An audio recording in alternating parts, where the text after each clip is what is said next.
भएको ल अलिक तैरेको उताउताको दुई ठाउँ गरिदिनु ल मेरो भन्दा नराम्रो रहेछ किन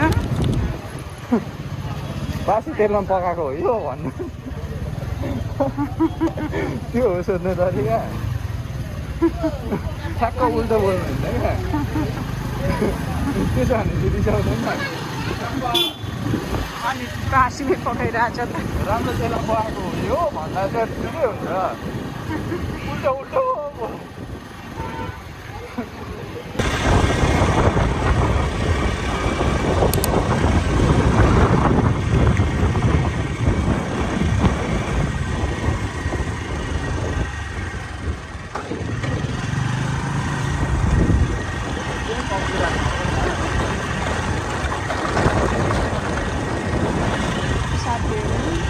हामी यहाँ आँप खान आएको आँपको बगैँचामा आएको छौँ आँप मजाले खाने हो यसलाई चाहिँ सुपारी आँप भन्छ यहाँ बोटमै पाकेको छ हेर्नु मजाले पाकेको छ मिठो हुन्छ यो आँप भुइँभरि झरेको छ यहाँ तल पहाड पनि छ उ यता पनि छ आँपको बोट नरिवलको बोट पहेँलै भएर पाकेको छ यो चाहिँ अहिले सस्तो रहेछ यहाँ चाहिँ बिक्री पनि नहुने 20 रुपियाँ केजी अरे बजारमा चाहिँ महँगो छ यो बसेर मजाले खान्छौँ यो झरेको आँप यो बाटो पनि पिचुन लागेको रहेछ अब चाहिँ राम्रो हुने भयो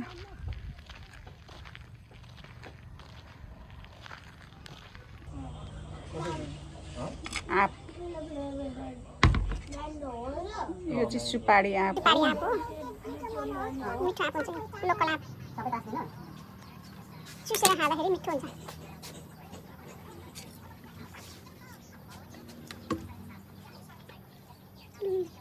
कस्तो मिठो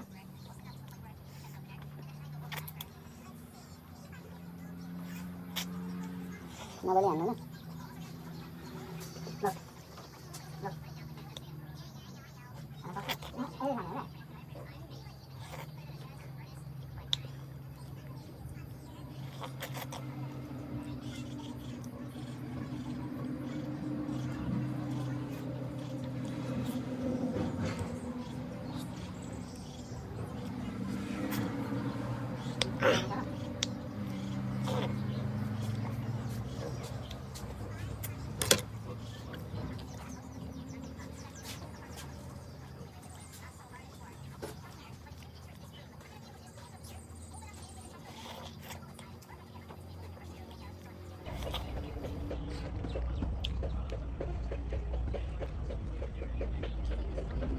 यो लोकल आँप चाहिँ मिठो क्या अब यसमा अर्ग्यानिक छ एकदमै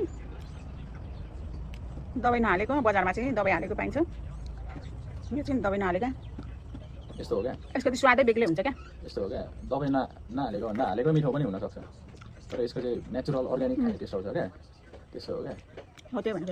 अब नत्र यदि हामीलाई दबाई हालेकै मिठो लाग्छ अरे घरको मिठो लाग्दैन होइन यत्रो माल्दा हुँदैन दबाई हालेको पक्क त्यो मिठो लाग्छ होइन मिठो त हुन्छ कुरा त होइन मालदा मिठो हुन्छ कि तर आँप खाएपछि आँपको फाइदा पनि पाउनु पर्यो नि त मुखलाई मात्रै हुनु भएन नि त त्यस्तो हो क्या कुरा हो त्यही भन्नु यो खाँदा चाहिँ बेग्लै टेस्ट हुन्छ नि त लोकल टेस्ट आउँछ अनि त्यो किनेको चाहिँ खोइ कस्तो